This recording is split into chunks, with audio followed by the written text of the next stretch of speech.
Welcome to the Loving Truth Podcast, where it's all about finding clarity, confidence, and peace in the face of marriage challenges.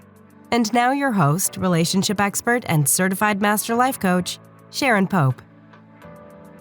Hello, loves. This is Sharon Pope, and this is The Loving Truth.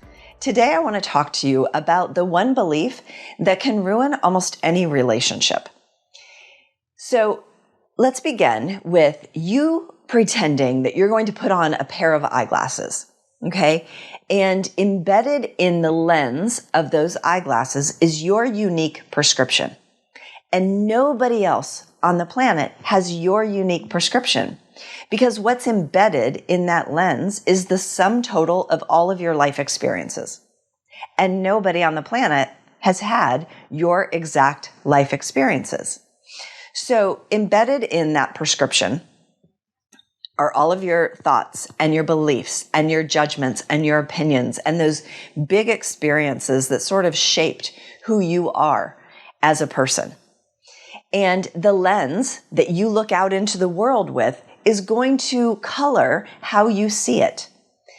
So different people can be looking out the exact same window, and one person is going to see the trees, another person's going to see the clouds, another person is going to see the cars rushing by. Another person is going to be completely oblivious to all of it and is just sort of zoned out and doesn't see anything, right? So everyone looks out into the world and experiences the world very, very differently because of that lens through which they see things.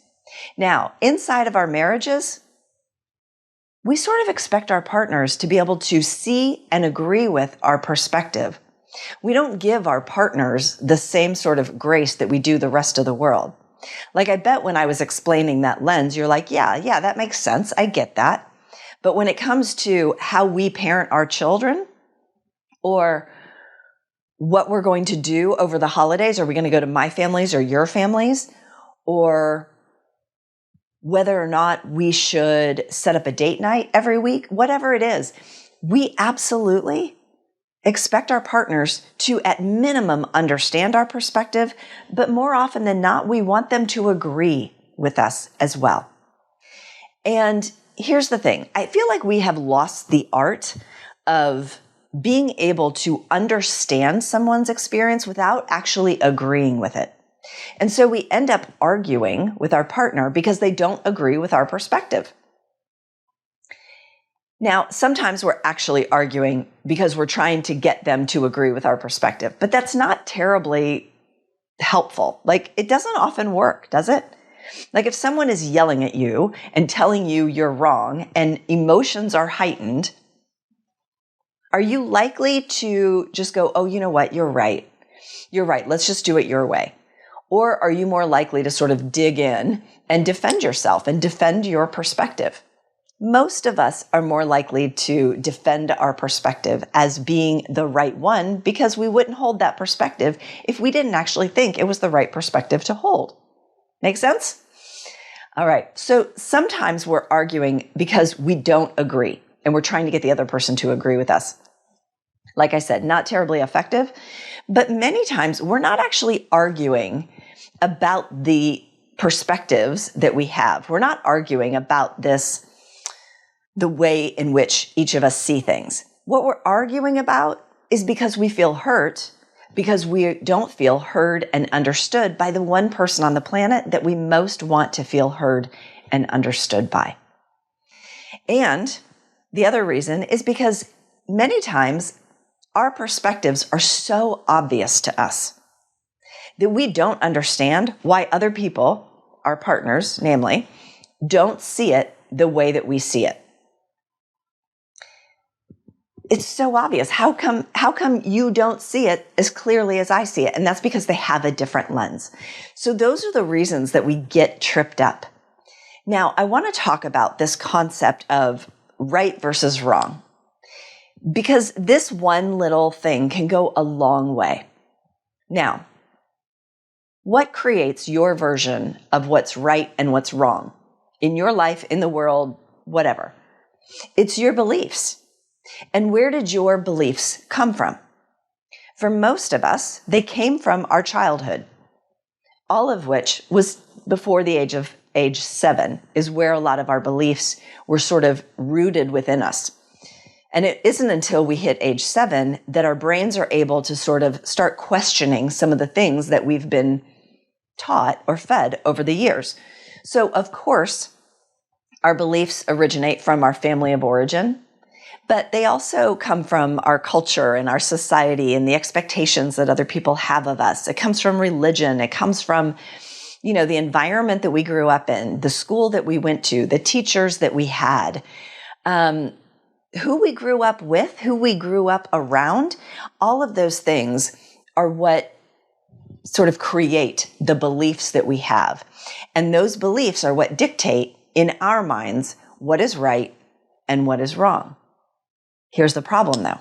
Right and wrong is very subjective, because just like no one else on the planet has the exact same lens that you do, no one else is going to have the exact same opinions about what is right and what is wrong as you do. I mean, think about it. We could go out and you can name any topic and we could go ask someone about that topic. It wouldn't be hard to find someone that has a very different opinion on whatever topic it is than you hold. It's not that hard to find those people, right? There's plenty of people that see the world very differently than you do, including sometimes our partners.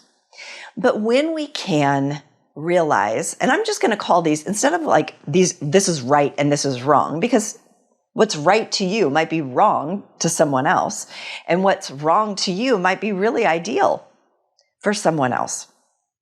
So I'm going to call these perspectives instead of this is right and this is wrong. Those are absolutes. Those are binary choices that we can make. And our brains love binary choices because they're very polarizing and they're easy to sort of understand and wrap our minds around. But I always say that health resides in the gray. So I want you to start thinking of these things as just your perspectives. You have a perspective about how to raise your children. You have a perspective about whether or not you should have a date night and whether it should be Tuesday or Sunday or Thursdays. You have a perspective about how your partner should be, what they should do, what they shouldn't do, how the two of you should be engaging. Like, you have lots of perspectives. And when you start to just look at them as perspectives, then you can hold them with a little bit more gentleness, a little bit more levity. And we don't get so tied down to my way is the right way, or my perspective is the right perspective. And then that leaves room for someone else who doesn't see the world exactly as you do to be in relationship with you, to be in healthy, productive, loving relationship with you. So when you can start to just see things as a simple perspective, then things can shift. And this is important for all of your relationships, because I know I have a lot of, family members and people who I love who see the world very differently than I do. But if you only can love people who see the world exactly as you do, that list of people you're going to be able to love is going to get very narrow very quickly. And there are a lot of people that I just want to love, and they don't see the world as I do. And so that has to be okay. Otherwise, I'm going to shrink my world dramatically. So start to think about it like that, and give each other in your marriage a little bit of grace to just have different perspectives. And here's what I can tell you. When you start to just get curious about your partner's perspective, as opposed to needing to be right or arguing so that they can hear your perspective, then you're going to be able to have a much better, more open, more loving, more compassionate, more generous relationship with one another. It can change everything when you just get curious about, I wonder why my partner sees it the way they do. Like, there must be some reason they see this differently than I do. Let me see if I can just get out of my own head for a second and really understand where they're coming from. And I bet if you try to do that, you will see, I could see how they would see this circumstance the way that they do, given their upbringing, given their values, given the culture and society that they were raised in and around. I could see how they see it the way that they do. Now you have something to work with. And by the way, when you're able to really understand your partner and they feel heard and understood by you, do you think that they are more or less open to now hearing your perspective? Yep, they're way more open.